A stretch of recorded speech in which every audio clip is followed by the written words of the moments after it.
O painel realmente é para falar de expansão, mas não adianta ter expansão se a gente não puder revitalizar os sistemas que a gente já tem, a CPTM e a Supervia são grandes exemplos disso. Nós estamos a 4 dias de terminar a Paralimpíada. As Olimpíadas, graças a Deus, foi um sucesso, tanto do ponto de vista do público, quanto de vista da operação dos nossos sistemas. Aí a Supervia, o metrô conseguiu romper a barreira de 1 milhão de passageiros. Durante 5 dias, a gente teve quase 1.100.000 passageiros. E tem o VLT, que nós vamos agora ver com a nossa última apresentação, que é do Eric Farsetti, que é diretor de Comércio e Desenvolvimento Internacional da Alstom, e que é parceiro lá no VLT do Rio. Vamos lá, Eric.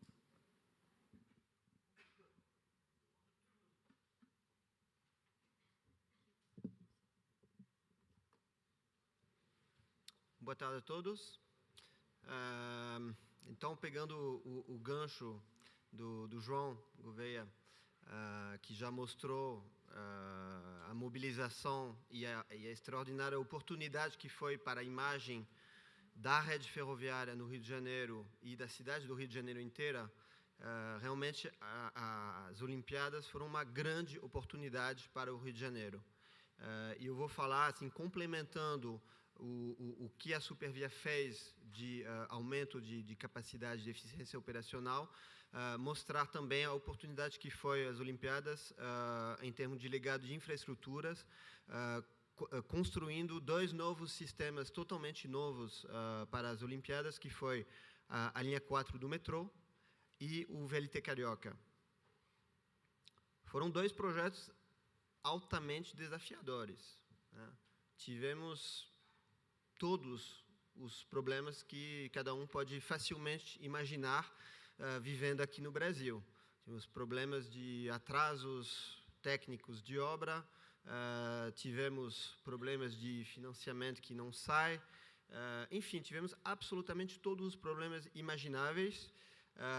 Chegamos a cogitar repetidas vezes para o próprio Eduardo Paes para atrasar um pouquinho as Olimpíadas. Isso não foi possível, infelizmente. E, apesar disso, então a gente fez o que dava para fazer, ou seja, inaugurar na hora.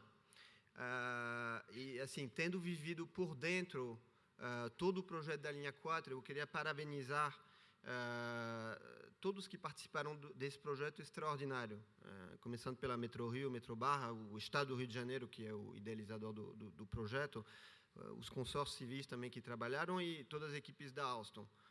Foram 6 anos de extensão para construir uma linha totalmente nova de 16 quilômetros, quer dizer, uma revolução no transporte urbano da cidade do Rio de Janeiro. Eu moro há 3 anos no Rio de Janeiro. Há 3 anos eu leio matérias, as pessoas falando toda semana: a linha 4 não vai ficar pronta, não vai ficar pronta, não vai ficar pronta, não vai ficar pronta. E eu estava falando: gente, vai ficar pronta. Inauguramos foi 1º de agosto, uma linha extraordinária, certamente a das mais modernas existentes hoje no Brasil, e funcionando perfeitamente. Tivemos, aqui eu acho que eu vou passar, então, a gente aqui vê o que é a linha 4, né, que são 16 quilômetros de extensão, 6 estações. Essa linha se conecta à rede existente do metrô do Rio, as linhas 1 e 2, e ela providencia um pulo extraordinário da rede de transporte, na medida em que Barra da Tijuca, na mente do carioca, é uma outra cidade. Era. Porque Barra da Tijuca, que demorava facilmente 1h30, 2 horas para você ir até o centro do Rio de Janeiro, estamos agora, com essa linha, vamos alcançar 33 minutos. Então, realmente, estamos enxugando as distâncias e dando para as pessoas uma perspectiva totalmente diferente. Ipanema, Barra da Tijuca, vai dar 13 minutos. Então, realmente é um pulo qualitativo extraordinário, né? Então, aqui a gente vê um pouquinho a ponte chegando na Barra da Tijuca, aqui a estação Antero de Quintal. E agora o Carioca está enxergando todo o benefício que ele vai ter em termos de esse ganho de tempo, a redução de todas as externalidades negativas que todos nós conhecemos, o engarrafamento, problemas de saúde, etc. E assim, a Alstom teve uma participação expressiva. Nós fizemos todo o sistema de sinalização da linha 4, que é um sistema crítico. Estamos falando de uma linha que tem a maior extensão entre duas estações, a maior extensão subterrânea do mundo. Então, que são 5,5 km entre Jardim Oceânico e São Conrado. Okay? Então, realmente aí a gente entende a criticidade de todos os sistemas envolvidos para garantir a segurança da operação. E essa linha, a gente ainda está trabalhando para finalizar o projeto e vamos terminar com uma linha que vai estar operacionalmente totalmente integrada com as linhas 1 e 2. Hoje a linha 4 já é operada pela Metrorio e em breve será operada de forma integrada com as linhas 1 e 2. Então, tivemos um desafio gigantesco e alcançamos. E eu queria completar isso com a questão do VLT. O VLT, para entender o que é o projeto do VLT, o VLT, na verdade, ele se insere num projeto de renovação urbana do centro do Rio de Janeiro. O que era o centro do Rio de Janeiro na área portuária? Era uma área que ninguém queria pisar. No máximo, você pegava o carro em cima do elevado e passava rapidamente esperando não ter nenhum problema no meio, porque se você caísse ali embaixo, Deus sabia o que podia acontecer. Teve toda uma PPP muito bem estruturada para fazer a renovação urbana da área de Porto Maravilha. E, além dessa PPP, teve um segundo projeto em PPP que foi lançado, que foi do VLT Carioca. Ok? Então, é uma grande revitalização. Para quem ainda não teve a oportunidade de ir, eu recomendo ir. Vocês vão ver o que significa renovação urbana no Rio de Janeiro, associada com transporte de qualidade. Aqui, a gente vê esse elevado que eu estava comentando. Será que tem isso? Né? Esse elevado aqui, que era bem característico, que seria o nosso Miocão em São Paulo, e que foi implodido. Eu lembro andar na cidade de táxi e o taxista me falar, puxa, ele não estava falando puxa, ele estava falando outra coisa. O Eduardo Paes quer explodir o Miocão porque está feio. Pinta, puxa.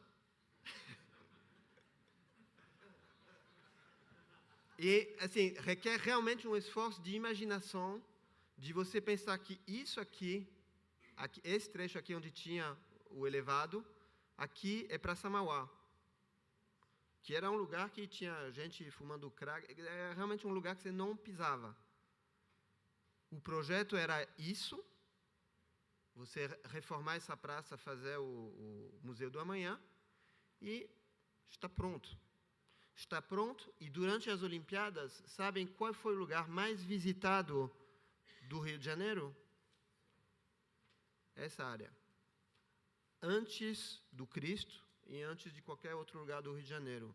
Foi a Praça Mauá e o Boulevard Olímpico. Tá? Vou passar muito rapidamente aqui, e não vou me estender muito, porque o meu colega Cristiano Saito amanhã vai fazer uma apresentação específica sobre VLT. Eu queria salientar aqui que a gente mobilizou na linha 4, mas também, e numa escala até maior, para a Alstom, no VLT, porque nós fomos responsáveis por um projeto em turnkey, fornecendo material rodante, fornecendo sistema de sinalização, fornecendo sistema de energia e tudo de forma integrada. Tá? Então, a gente fez isso, foi um primeiro desafio. O segundo desafio foi atender o desafio do financiamento do projeto. É uma PPP.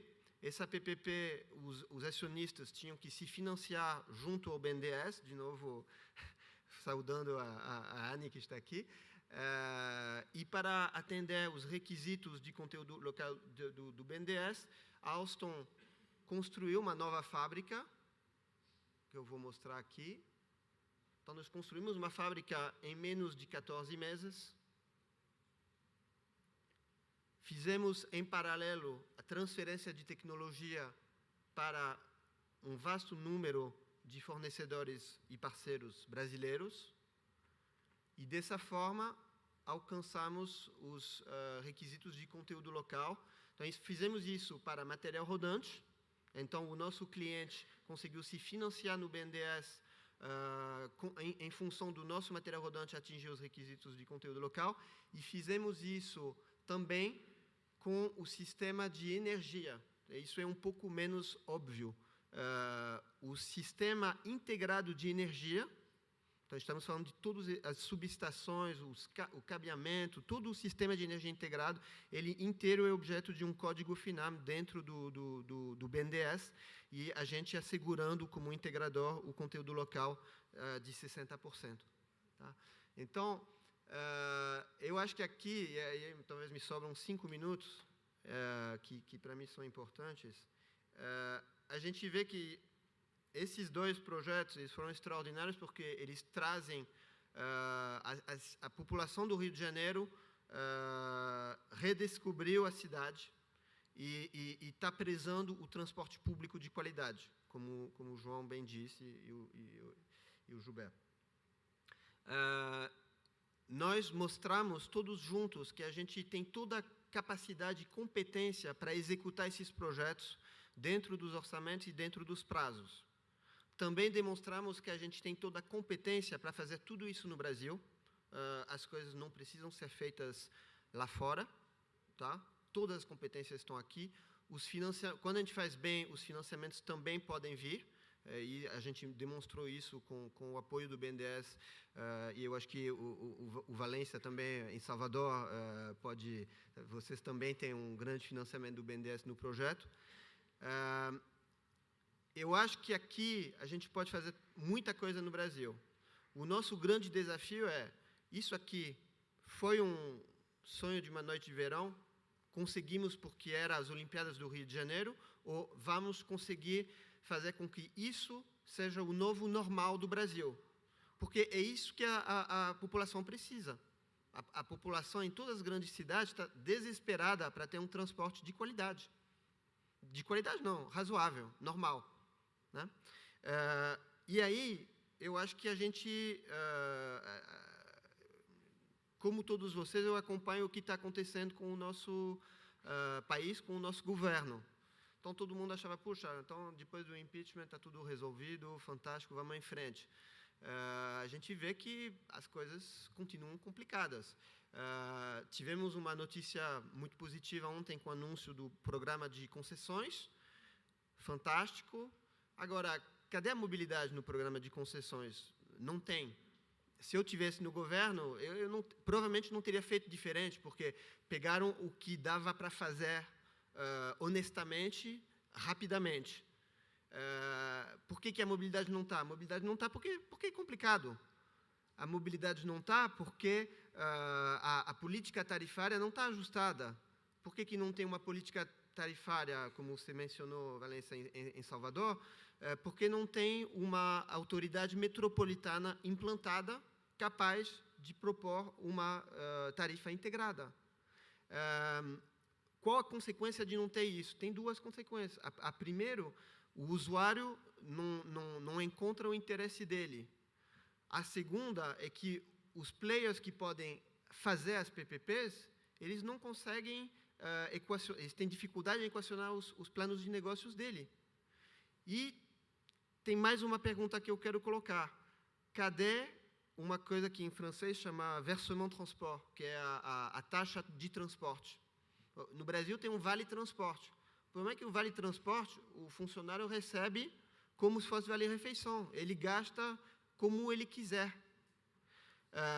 A gente, na minha opinião, a gente precisa de um vale-transporte que chegue de forma integrada para a autoridade de transporte, e a autoridade de transporte da região metropolitana de Salvador, da região metropolitana do Rio de Janeiro, que ela tenha 2 bilhões de budget todo ano, assegurado pelo pagamento de transporte. Na hora que você tiver isso, E, Ani, eu acho que isso aqui, a gente tem bons exemplos no BNDES. Na hora que você tiver isso, você consegue estruturar PPPs. E por exemplo, no Brasil, tá acontecendo repetidamente PPPs de iluminação pública. Por quê? Porque tem uma taxa para iluminação pública em cada prefeitura. Então, tem uma renda assegurada, protegida. A gente não tem isso na área de mobilidade urbana. Temos muita coisa para fazer com que esses projetos extraordinários que a gente fez a grande custas, e eu costumo dizer que no Brasil a gente tem que pedalar 10 vezes mais para andar a mesma coisa do que em outros lugares do mundo. A gente tem muita coisa para fazer para pôr isso em rota de voo normal e não ser uma exceção. Então, é tudo isso que eu espero para a sociedade e para as indústrias e os empregos que a gente está criando. É isso.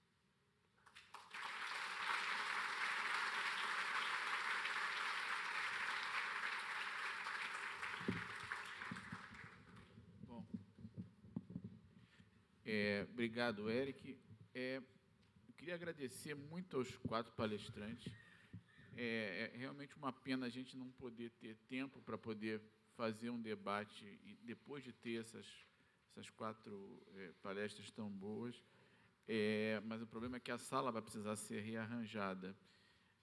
Eu só queria comentar do que o Eric falou e a gente tinha coisas para continuar falando do que o Valença disse sobre integração, mas o que aconteceu lá no Rio, no centro da cidade, foi realmente um upgrade. O Boulevard Olímpico, ali na Praça Mauá, teve dias com mais de 1 milhão de pessoas ali. A parte final da Rio Branco, onde hoje não passa mais carro e virou realmente um boulevard, vai ser um diferencial. Bom, o que eu só posso... não sei se a gente vai ter condição nem de ter nenhuma pergunta pelo tempo. Não, eu só queria dizer que Rio de Janeiro deu um show. A Bahia também deu um show. Eu fico enciumado.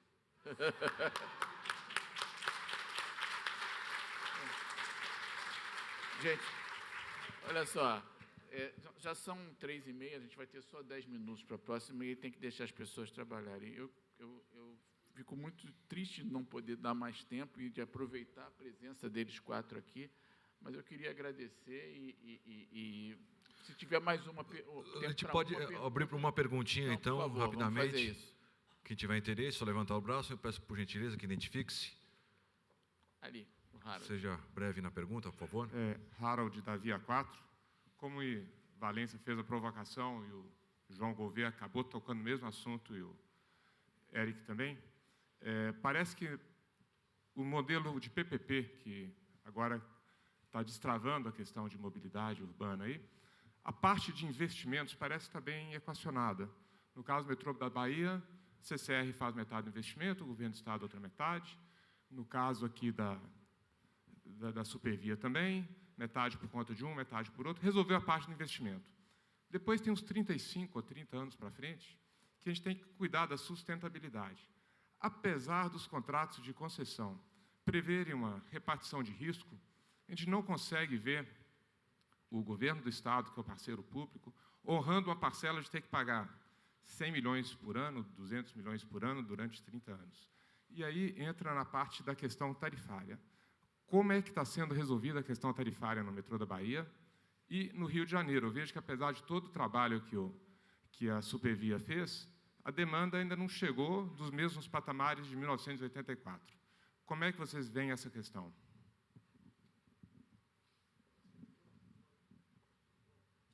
Você que é sofredor.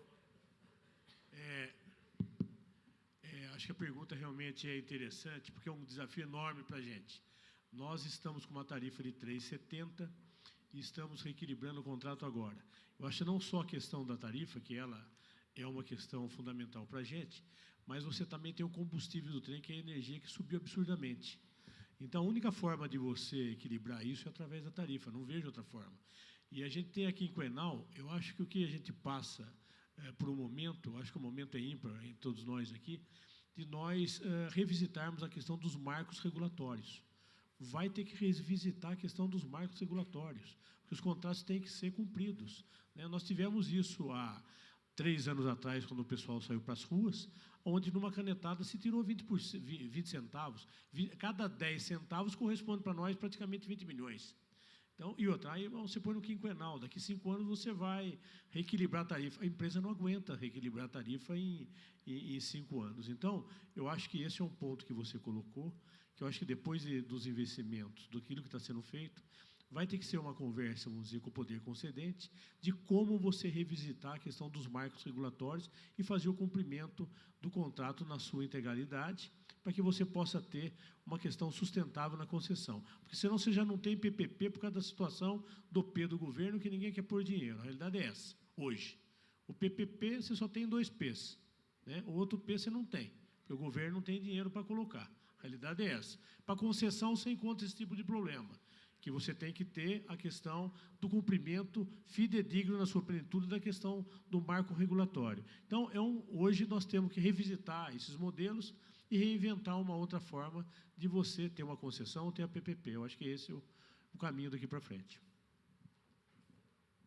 No caso do metrô da Bahia, todos esses cuidados, né, que o Harold comentou, aí, que se deve ter para garantir a receita, foram tomados.